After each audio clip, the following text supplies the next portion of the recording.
Assalamualaikum dan selamat sejahtera pelajar-pelajar. Apa khabar pelajar-pelajar sekalian? Nama saya Cikgu Kamal. Saya akan bersama dengan anda dalam subjek sejarah. Sejarah merupakan satu subjek yang agak sukar. Akan tetapi, belajar bersama dengan kita akan pastikan kamu dapat memahamkan konteks dia macam mana nak menjawab soalan. Soalan yang kita nak bincangkan pada hari ini akan melibatkan soalan apa? Struktur dan juga soalan esei. Jadi kita nak bincangkan dua aspek soalan.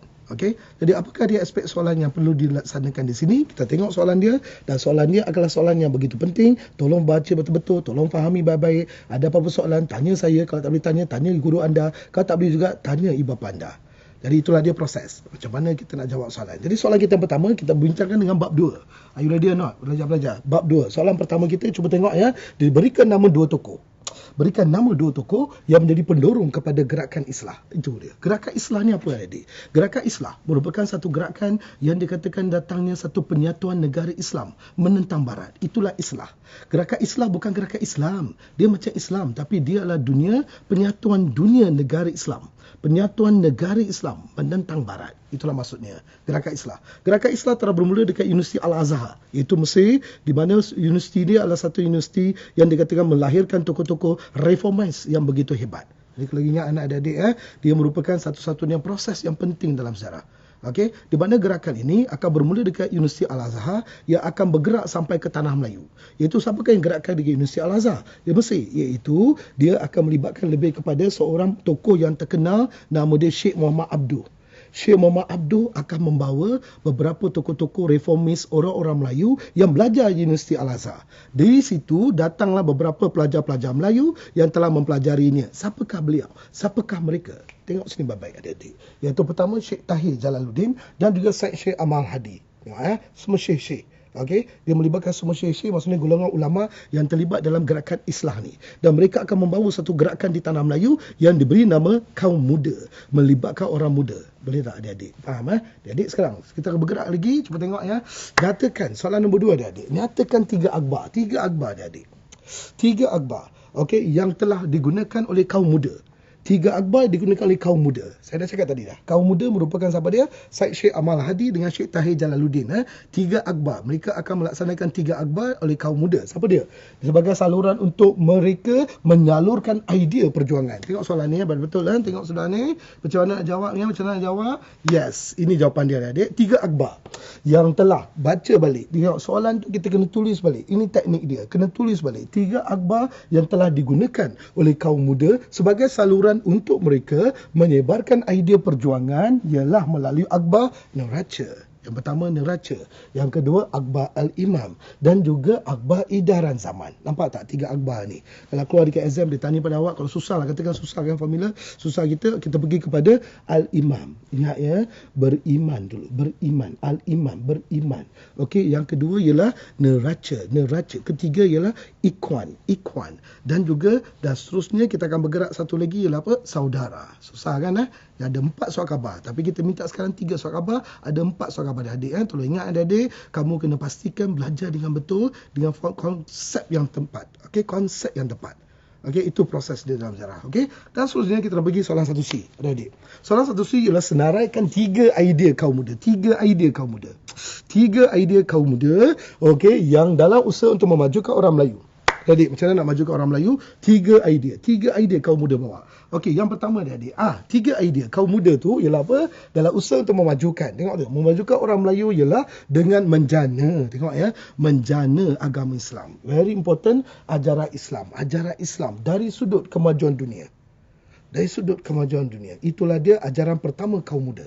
Okey, tolong ingat baik-baik menjana orang-orang Islam untuk kemajuan dunia. Yang kedua, kita tengok gesaan memajukan ekonomi dan politik dan sosial di kalangan masyarakat Melayu. Okey, idea ketiga dia adik, mengkritik raja dan juga pembesar yang tidak berperanan. Yang tidak berperanan memajukan orang Melayu. Inilah dia proses dia, 3 idea kaum muda untuk memperjuangkan hak orang Melayu. Okey, kalau keluar dari exam, ingat baik-baik 3 idea tersebut. Yang pertama ialah apa dia? Yang penting ialah apa? Sudut kemajuan dunia. Yang kedua ialah apa dia? Memajukan ekonomi dan juga politik dan sosial masyarakat Melayu, dan juga mengkritik raja dan juga pembesar yang tidak berperanan saja. Okey, inilah dia proses. Okey, soalan kita. Seterusnya kita nak pergi kepada 1D. Soalan dia ialah berdasarkan pengamatan anda. Ini soalan kebat sudah. Ini soalan kebat. Kena faham betul-betul. Memang suka, memang pening. Kita tak nak sanakan soalan ni memang suka. Jadi tolong ingat baik-baik. Proses dia ialah berdasarkan pengamatan anda, apakah peranan Akbar? Tengok, belajar-belajar ya. Peranan Akbar dalam membangkitkan nasionalisme di tanah Melayu. Bangkitkan nasionalisme. Macam mana semangat nasionalisme? Apa tu nasionalisme? Semangat cinta pada bangsa dan negara. Kita kena cinta pada bangsa dan negara, adik-adik. Macam mana nak cinta pada bangsa dan negara? Bagaimana, adik-adik? Maka jawapannya. Okey, kita ambil antara peranan Akbar. Tengok soalan ni, antara peranan Akbar. Tengok soalan, tengok betul-betul, adik-adik. Jangan tidur, jangan tidur. Siapa yang tidur, tolong bangun. Bangun, kau ni apa tidur? Tolong bangun. Antara peranan Akbar dalam membangkitkan nasionalisme di tanah Melayu adalah dengan menggerakkan kesedaran kebangsaan. Kesedaran kebangsaan. Kesedaran tu kena ada. Kalau tak ada kesedaran macam mana, student? Kita kena ada kesedaran untuk belajar. Kalau tak ada kesedaran macam nak lulus? Jadi tolong ingat, setiap manusia ada kesedaran. Dahulu kala kita ada kesedaran tau, kebangsaan. Tolong ingat. Jadi nombor 2, mencetuskan idea. Bila wujud kesedaran kebangsaan, maka dia mencetus idea baru kepada kita.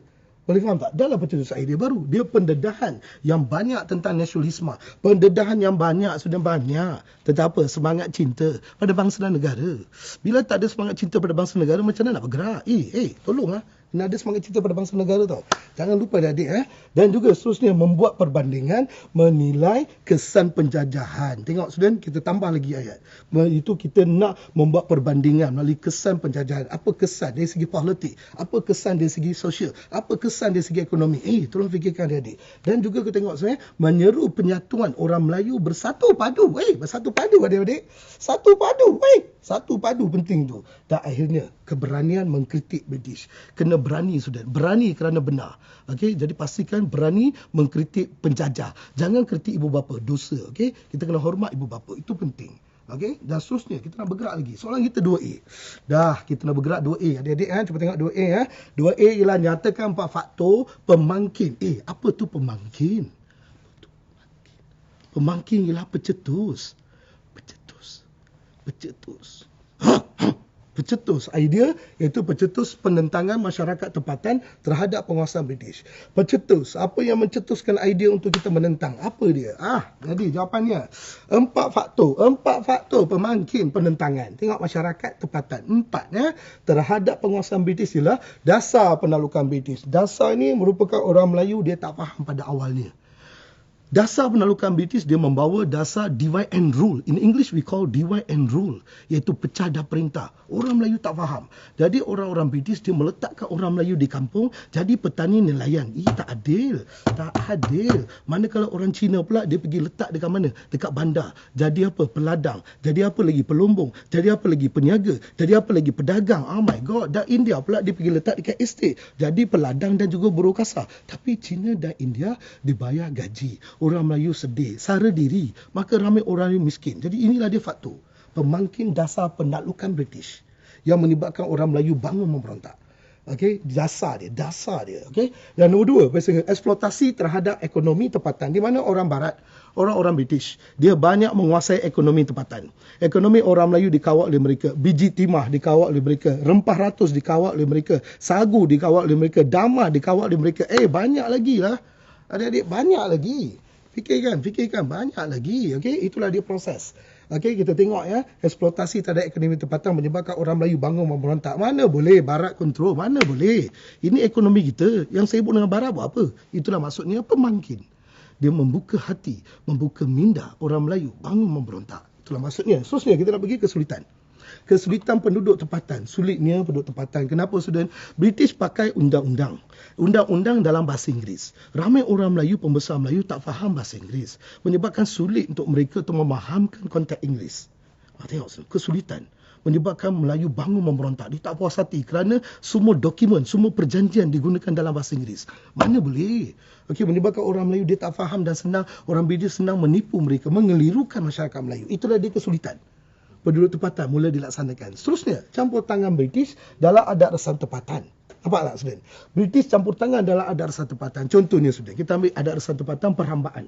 Orang British dia hapuskan perhambaan. Dia kata, orang British ni kata bahawa perhambaan ni lah melanggar hak asasi manusia. Mana ada? Adat resam Melayu dia menggalakkan perhambaan. Kenapa student? Kerana orang Melayu dahulu kala ramai nak bekerja dengan pembesar untuk mendapatkan duit, untuk mendapatkan sara hidup, untuk menjaga sara hidup keluarga mereka student. Tetapi orang British kata, you cannot do this, cannot do that, cannot do this because why sudah melanggar hak asasi. Mana boleh? Sebab tu orang Melayu bangun memberontak sebab British campur tangan dalam adat resam Melayu. Kita ambil contoh dekat mana? Dekat Perak. Kita ambil contoh dekat Perak iaitu J.W.W. Birch.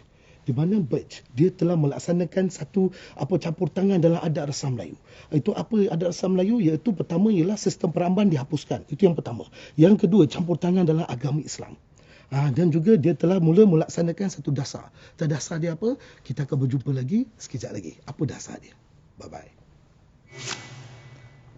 Hello pelajar-pelajar, kita kembali semula tau.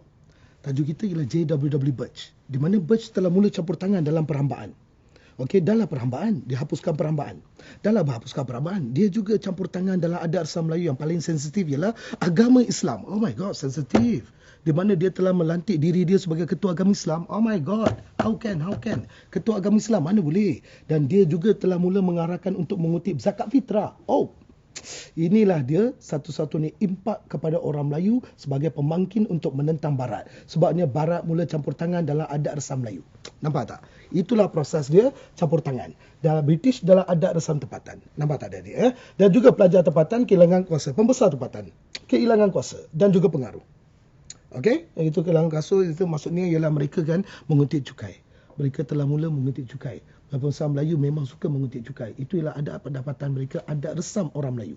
Tiba-tiba British datang, cannot. I think cannot, you cannot do this. You cannot do that. What is it? Itu British kata bahawa orang Melayu tak boleh kutip cukai lagi dah. Melucutkan semua kuasa pembesar Melayu dan melantik semua pegawai British. Mana boleh? Tapi itu yang British buat. Inilah menyebabkan orang Melayu bangun memberontak. Itulah maksudnya. Okey. Dan seterusnya kita nak pergi kepada pelaksanaan pentadbiran Barat terhadap masyarakat tempatan. Pelaksanaan pentadbiran Barat ialah cukai yang dilaksanakan, undang-undang peraturan tanah, permit buka tanah, surat perahu, banyak lagi student. Jadi student, tolong ingat, pelajar-pelajar kena ingat, okey, apa yang saya cerita pada hari ini kena faham betul-betul kerana saya bagi contoh. Kalau soalan ditanya dalam bentuk lain, contoh kena begitu perfect. Kalau tidak, student, kita akan kehilangan markah. Markah ni penting, student. Bukannya kita main-main di sini. Markah ni penting. Pastikan korang skor dengan betul.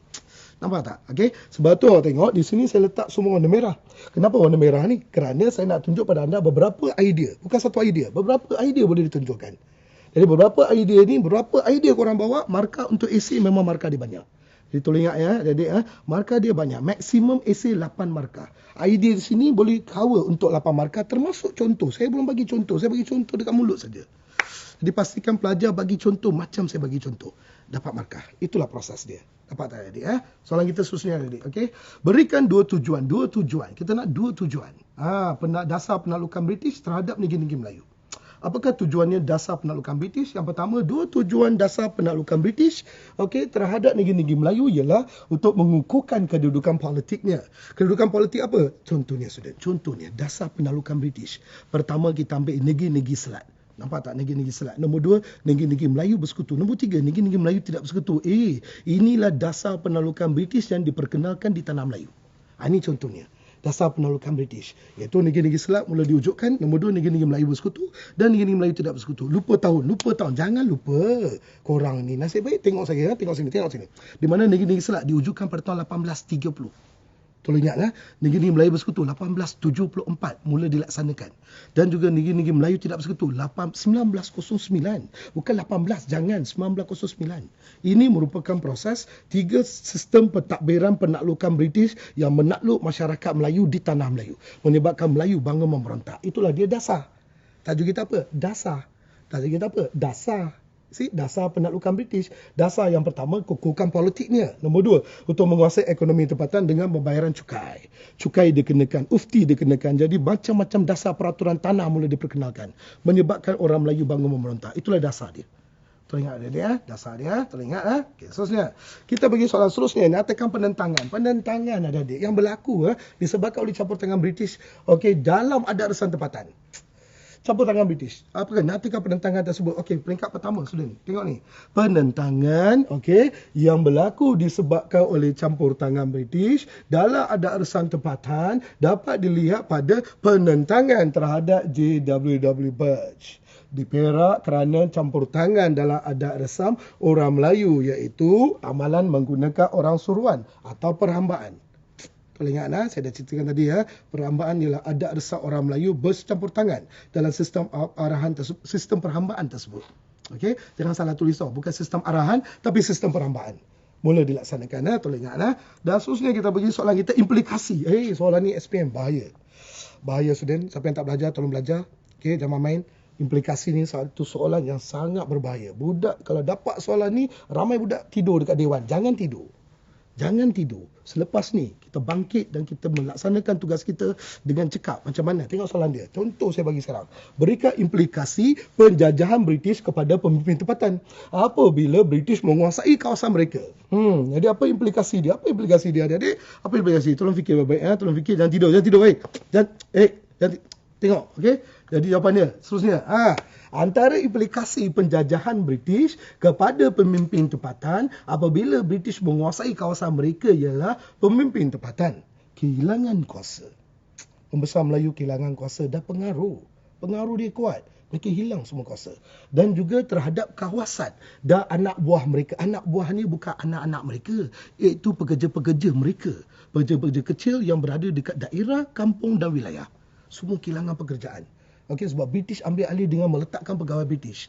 Tak adil. Tapi apa dah buat? Itulah implikasi dia. Itulah kesan dia. Penjajahan barat. Inilah kesan dia. Begitu dengan seterusnya kita nak tengok, iaitu kehilangan pendapatan. Mereka kehilangan pendapatan, student. Kehilangan pendapatan dalam aspek cukai dan juga ufti. Kehilangan. Dan juga kehilangan maruah mereka. Maruah mereka dilantik oleh Sultan. Sultan yang melantik pembesar Melayu. Tapi kehilangan kuasa. Kehilangan kuasa. British tak hormat Sultan. British telah menghapuskan kuasa Sultan dengan melucutkan semua pembesar Melayu. Mana boleh. Jadi secara tak langsung dia telah kehilangan martabat. Kehilangan maruah mereka di kalangan masyarakat Melayu. Inilah dia implikasi. Saya bagi 3 contoh implikasi adik-adik. Tolong fikir baik-baik, ada banyak implikasi. Tolong fikir 3 formula adik-adik. Dalam soalan esei, kalau dia tanya dekat exam, tolong fikirkan 3 aspek. Yang pertama sekali orang pergi kepada iaitu politik, ekonomi dan sosial. Itu proses dia. Keluar SPM, ingat dalam otak korang politik, dasar dia macam mana. Ekonomi, dasar dia macam mana. Dan sosial, kesan dia macam mana. Tolong ingat dasar dan kesan. Kesan dan akibat. Sebab dan akibat. Kalau korang ingat macam tu, SPM A bro. A. Tolong pastikan kena skor. Okey. Dan seterusnya kita pergi nyatakan dua persoalan yang difokuskan oleh majalah. Majalah pula sekarang. Kita nak cerita majalah pula. Okey, majalah untuk memajukan bangsa. Okey, apa majalah dia? Apa fokus dia? 2 persoalan yang difokuskan oleh majalah dahulu kala untuk memajukan bangsa ialah memajukan bangsa melalui rencana. Berbagai rencana. Rencana melibatkan lebih kepada pendidikan. Dahulu kala student, pelajar Melayu kurang mendapat pendidikan. Jadi mereka buat rencana untuk menggerakkan pendidikan orang Melayu. Sebab sekolah Melayu yang dibuka tak dibuka dengan betul. British buka sekolah Inggeris. British buka sekolah Cina dan India. Tetapi British kekurangan. Dia kurang dana untuk buka sekolah Melayu. Jadi di sini orang Melayu ramai yang ketinggalan dari segi pendidikan. Jadi bila surat khabar ditulis, wartawan-wartawan dahulu kala menerapkan lebih kepada pendidikan orang Melayu.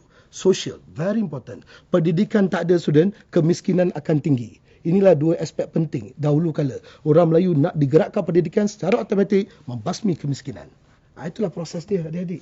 Merencana dengan gunakan rencana saja. Dan memajukan bangsa melalui puisi. Banyak puisi. Orang Melayu dahulu kala. Puisi, sastra begitu hebat. Okey, macam-macam puisi diorang tulis untuk bangunkan bangsa dan negara. Sebab tu awak tengok kita ambil 2 aspek persoalan. Persoalan dia melibatkan politik boleh, ekonomi boleh, sosial boleh. Penting dahulu kala student, pendidikan, kemiskinan. Very important. Jangan lupa. Keluar exam, dia tanya pada korang. 2 ni sangat penting. Tolong ingat sebab tu saya bagi contoh pun pendidikan dengan membasmi kemiskinan. Okey, tolong ingat adik-adik jangan lupa Dan seterusnya, kita nak pergi kepada senaraikan 3 majalah. 3 majalah yang ada kaitan dengan isu kemajuan bangsa. Kita nak tengok 3 yang ada isu kebangkitan bangsa. Okey, apa dia? 3 majalah yang memaparkan isu yang berkaitan dengan kemajuan bangsa ialah majalah Guru. Guru memainkan peranan dahulu kala. Sebab apa, student? Orang yang ada pendidikan dahulu kala guru. Pembesar Melayu. sultan dan sebagainya. Mereka belajar pendidikan dengan seorang guru. Guru merupakan seorang instrumen yang sangat penting untuk gerakkan manusia. Tengok saya, guru. Saya gerakkan anda. Awak tengok saya, betul tak? Mesti tergerak. Tergerak hati, tergerak semuanya untuk kita belajar, betul tak? Kalau tak ada guru, macam mana nak belajar? Macam mana bro? Macam mana kakak? Macam mana? Tolong fikirkan. Tengok, fikir betul-betul. Okay? Jadi guru mainkan peranan. Sebab tu dahulu kala majalah guru merupakan majalah untuk menggerakkan guru, untuk menggerakkan bangsa. Nombor 2, majalah Bulan Melayu. Bulan, bahasa Inggeris, cantik. Ya Allah, bulan ni cantik. Cantik gila bulan. Bayangkan sekejap. Cantik. Kenapa cantik? Bulan Melayu khas kepada wanita Melayu. Cantik wanita. Tapi wanita yang digerakkan di sini bukan wanita dengan kecantikan. Wanita dengan ilmu yang begitu kuat. Supaya wanita dapat menggerakkan bangsa. Wanita ni boleh gerakkan dunia, student. Bukan bangsa, dunia. Tengok ibu anda, hormat ibu anda. Ibu anda adalah penggerak yang begitu hebat. Dia boleh menggerakkan anda. Sebab tu hormat ibu dan bapa. Sebab tu ayat kita ibu dan bapa. Kita tak pernah letak bapa dan ibu. Nampak, student?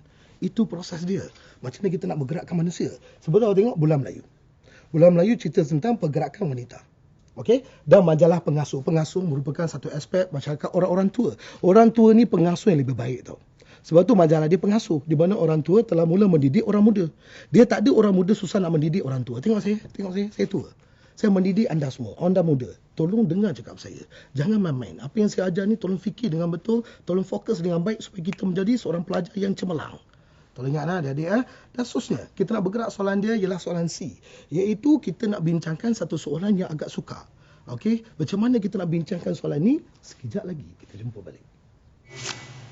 Okey, kita berjumpa balik adik-adik. Okey, adik-adik sekarang kita tengok soalan kita ialah 3C. Apakah isu yang telah dibangkitkan oleh majalah guru? Tengok majalah guru apa isu dibangkitkan? Maka jawapannya antara isu yang telah dibangkitkan dalam majalah guru ialah menyeru perpaduan. Tengok, guru menyeru perpaduan dari kalangan orang Melayu. Orang Melayu kena bersatu padu. Kenapa guru dia galakkan orang Melayu wujudkan perpaduan? Sebab dahulu kala orang Melayu mempunyai satu semangat. Semangat itu diberi nama semangat kenegrian. Semangat kenegrian menyebabkan orang Melayu berpecah belah. Ini kita tak nak. Sebab tu dalam sejarah kita telah meletakkan majalah guru telah memberikan satu kesan kepada orang Melayu supaya mereka membawa satu semangat baru. Apa semangat dia? Kebangsaan, bangsa. Bangsa Melayu perlu diwujudkan. Tolong ingat baik-baik, bangsa Melayu perlu diwujudkan. Sebab tu mereka nak hapuskan semangat kenegrian dan membawa semangat kebangsaan. Itulah ceritanya di sini. Perpaduan di kalangan orang Melayu.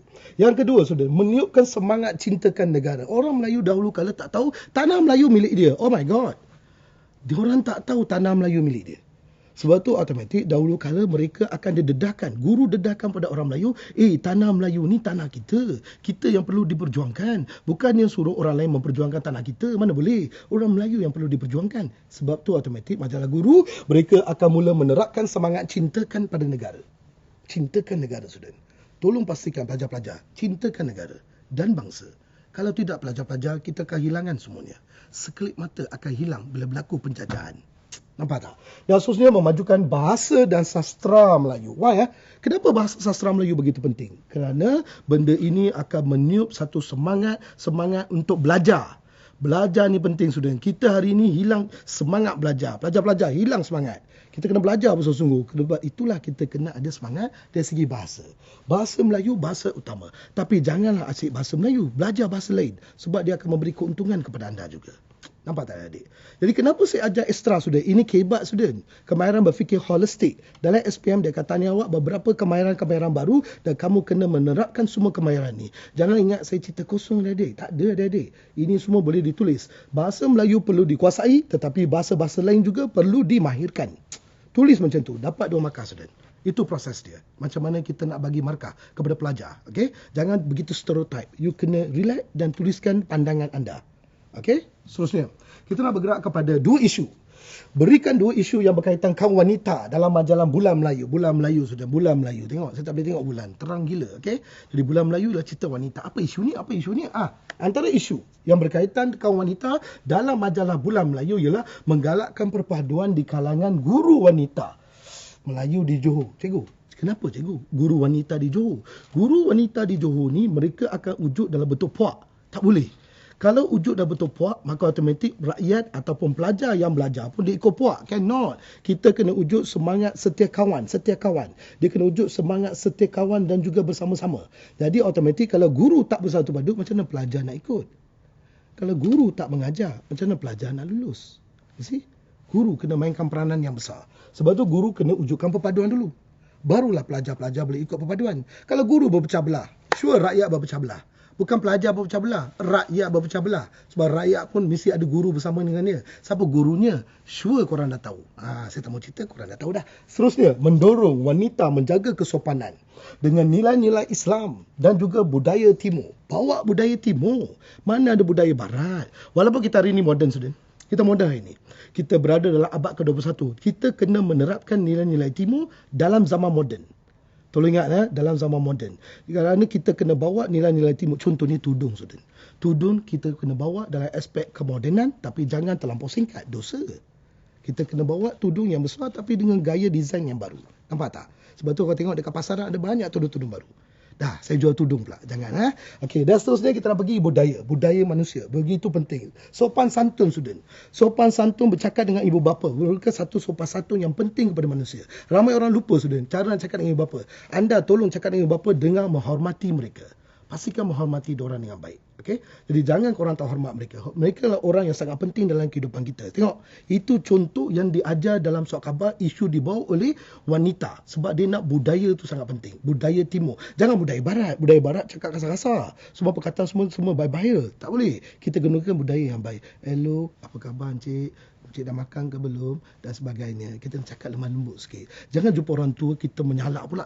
Teruk sakit telinga tau. Jadi orang tua dia kebangun memberontak. Jangan. Kita kena sayang. Sayang setiap orang. Kita peluk manusia. Tengok sedang. Kita peluk manusia. Tengok saya peluk komputer. Begitu juga awak peluk tau manusia. Kena peluk bersama-sama.